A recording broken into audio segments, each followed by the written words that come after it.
I've been privileged to see great sights in my life. I remember standing at Niagara Falls for the first time and to see that power and glory.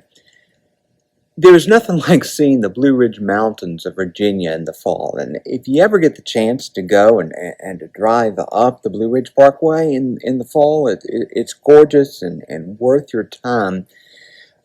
In 2017, my family and I traveled to Sweetwater, Tennessee to see totality of that great American eclipse. And there are no words to describe the beauty of that. Words cannot adequately describe what a total eclipse of the sun is like during totality. Just gorgeous.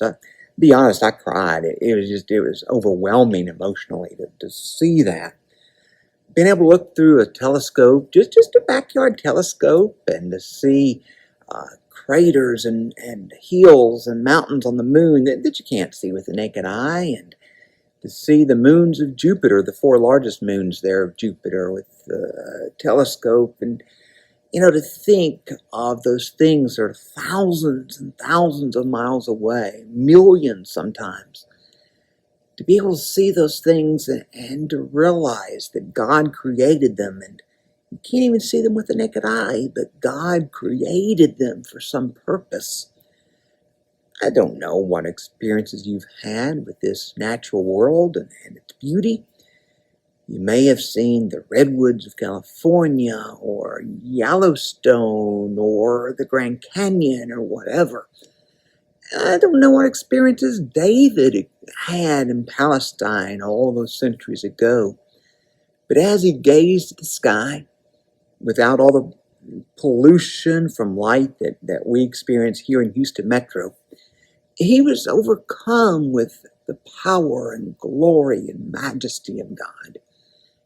And he wrote to us in Psalm 19 about that glory of God in creation. And in fact, he tells us that the heavens proclaim the glory of God. Psalm 19, beginning at verse 1. The heavens declare the glory of God. The skies proclaim the work of his hands. Day after day they pour forth speech. Night after night they reveal knowledge.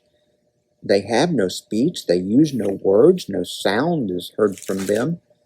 Yet their voice goes out into all the earth, their words the ends of the world.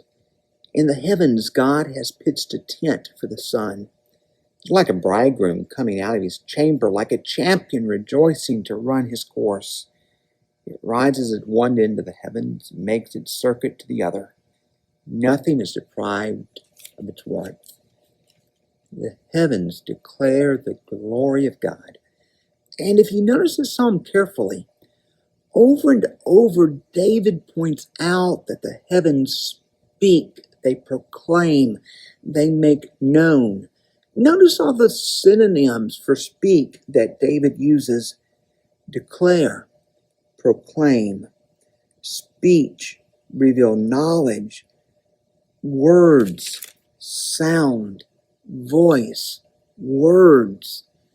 Over and over he talks about how they proclaim, but yet he says in verse 3, they have no speech, they use no words, no sound is heard from them.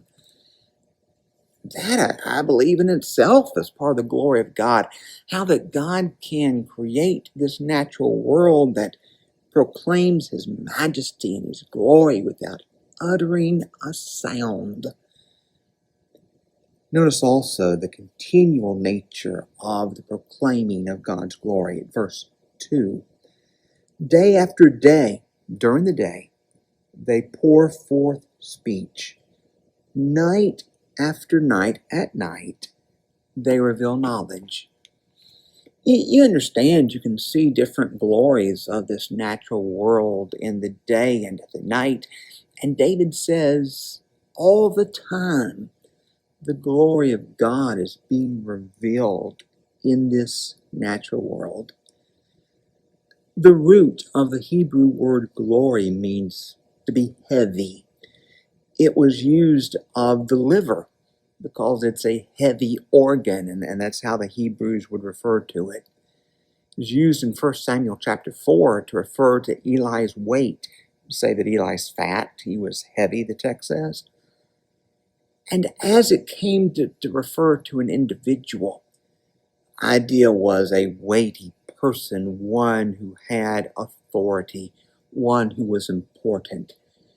And as you think of the weight, the glory of God, you ought to think, I believe, of his character in its perfection, in its majesty, in its fullness, and how God possesses all of his character in absolute fullness and perfection. And that is proclaimed in the natural world. Tell us who God is, his glory, his majesty, his splendor, his power. And because the glory of God is revealed in nature, because the heavens declare the glory of God, I think we have to take the time to look at this natural world. I'm convinced that we're so busy that we don't take time to even stop and smell the roses, if you will, to look at the glory of God. Take time this week to notice the creation that God has given us and as it proclaims his glory. Whether it's the heat or the cold a couple weeks ago, the flowers, the animals, the sun, the stars, the moon, the clouds, the rain, all of it speak of the glory and the majesty of God.